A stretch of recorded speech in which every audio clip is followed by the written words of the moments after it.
વિદ્યાર્થી મિત્રો, આપ બધા મિત્રોનું હાર્દિક સ્વાગત છે આપણી યુટ્યુબ ચેનલ એવી ગુરુ જ્ઞાન શાળાની અંદર. તો વિદ્યાર્થી મિત્રો, આજના વિડીયોની અંદર આજે આપણે ધોરણ 8 વિશે સંસ્કૃત વિષયની અંદર 8મું ચેપ્ટર જે છે મમ દિનચર્યા, એ ચેપ્ટરનું આજે આપણે સ્વ અધ્યયન પોથીનું સંપૂર્ણ સોલ્યુશન આજે આ વિડીયોની અંદર કરવાના છીએ. તો વિડીયોને તમારે છેલ્લે સુધી પૂરેપૂરો જોવાનો છે અને ચેનલ ઉપર નવા હોય તો ચેનલને અચૂકથી સબસ્ક્રાઈબ કરી દેવાની છે. પ્રશ્ન 1, ઉદાહરણ મુજબ ઘડિયાળમાં સમય સૂચક શબ્દ લખો. તો જેવી રીતે 12 છે તો એની અંદર શું આવશે? દ્વાદશ વાદનમ. 1 છે તો એકવાદનમ, પછી દ્વિવાદનમ, ત્રિવાદનમ, ચતુર્વાદનમ, પંચવાદનમ, ષઠવાદનમ, સપ્તવાદનમ, અષ્ટવાદનમ, નવવાદનમ, 10 વાદનમ ને એકાદશ વાદનમ. નેક્સ્ટ આગળ છે જોડકા જોડવાના છે. તો એમાં પહેલો છે યોગાસનમ. તો એ મિત્રો શું આવશે? એમાં આવશે સાર્થ એકાદશ વાદનમ. પછી છે અલ્પાહારમ. તો એમાં શું આવશે? સપાદ સપ્તવાદનમ. ત્રીજો છે શયનમ. તેમાં શું આવશે? રાત્રો 10 વાદનમ. પ્રાર્થના તેમાં શું આવી જશે? સપ્તવાદનમ. ભોજનમ તેમાં મિત્રો શું આવશે? સાર્થ, થોડુંક ઉલટું જોડાઈ ગયું છે, ઉપરવાળું આવશે સાર્થ 60 વાદનમ. આ મિત્રો સાચા જોડકા થશે. આગળ જઈએ.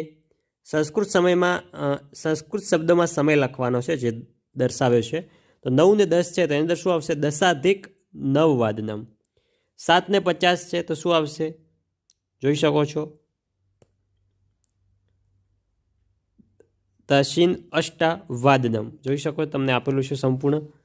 આગળ જઈએ. 4 ને 55 તો શું આવશે? 55 પંચવાદનમ. 8 ને 5 તો આવશે પંચાધિક અષ્ટવાદનમ. 2 ને 50 તો 55 પંચવાદનમ. જોઈ શકો છો. પછી 5 ને 5 છે તો પંચાધિક પંચવાદનમ. આગળ છે તમને નીચે આપેલું બસનું સમયપત્રક જોઈ સંસ્કૃતમાં જવાબ લખવાનો છે. તમને અલગ અલગ બસોના સમય આપેલા છે. એક પુસ્તક પરથી નીચે પ્રશ્નો આપેલા છે, એના જવાબ આપણે સંસ્કૃતમાં આપવાના છે. પહેલો છે દ્વારિકાતઃ ભાવનગરસ્ય બસયાન કતિ વાદનમ અસ્તિ. તેમાં આવશે દ્વારિકાતઃ ભાવનગરસ્ય બસયાન પંચાધિક 60 વાદને અસ્તિ. એટલે કે 6 અને 5 છે. આગળ જોઈએ કે સાર્થ 10 વાદને બસાયાન કસ્મિન સ્થાન ક્રમાંકે આગમિષ્યતિ. તો સાર્થ 10 વાદને બસાનાન દ્વિતીય સ્થાન ક્રમાંકે આગમિષ્યતિ. ત્રીજો દ્વારિકાતઃ પાલમપુરસ્ય બસ કતિ વાદને અસ્તિ. તો દ્વારિકાતઃ પાલમપુર બસે સપાદ 12 વાદને અસ્તિ. ચોથો સપાદ દ્વિવાદને દ્વારિક વડોદરા બસ કસ્મિન સ્થાન ક્રમાંકે આગમિષ્યતિ. તો દ્વિતીય સ્થાન ક્રમાંકે આગમિષ્યતિ. ત્રીજો છે પાલમપુર ગંતુ બસયાન કુત્ર આગમિષ્યતિ. તો પાલમપુર ગંતુ બસયાન સ્થાન ક્રમાંક 2 આગમિષ્યતિ, એટલે કે સ્થાન ક્રમાંક 2 ની અંદર આવશે. હવે છે આપેલ સમયના આધારે ઉદાહરણ મુજબ વાક્ય લખો. 6 તો 6 વાગે આપણે શું કરીએ છીએ? તો અહ પ્રાતઃ સટ્ટવાદને અતિષ્ઠામી, એટલે કે 6 વાગે હું ઉઠું છું. પછી જે 6 અને 10 છે તો અહ પ્રાતઃ ત્રસાધિક 60 વાદને દંત ધાવન કરોતી, એટલે કે દાંત સાફ કરું છું, બ્રશ કરું છું. 7 અને 30 તો અહ સાર્થ 7 વાદને અલ્પાહારે કરોતી, નાસ્તો કરું છું. 8 વાગે તો અહ 8 વાદને ગૃહ કાર્ય કરોમી. પછી છે 9 વાગે તો અહ 9 વાદને અભ્યાસ કરોમી. 11 ને 30 તો સાર્થ એકાદશ વાદને અહ ભોજનમ કરોમી. 12 વાગે તો અહ દ્વાદશ વાદને પાઠશાલા ગચ્છામી. પછી 3 ને 30 તો અહ સાર્થ 60 વાદને ભોજનમ કરોમી.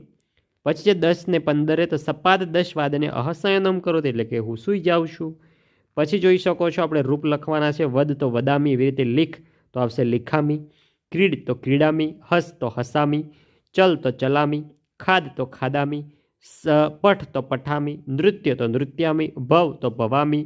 પીબ તો પીબામી ને ગચ્છ તો ગચ્છામી.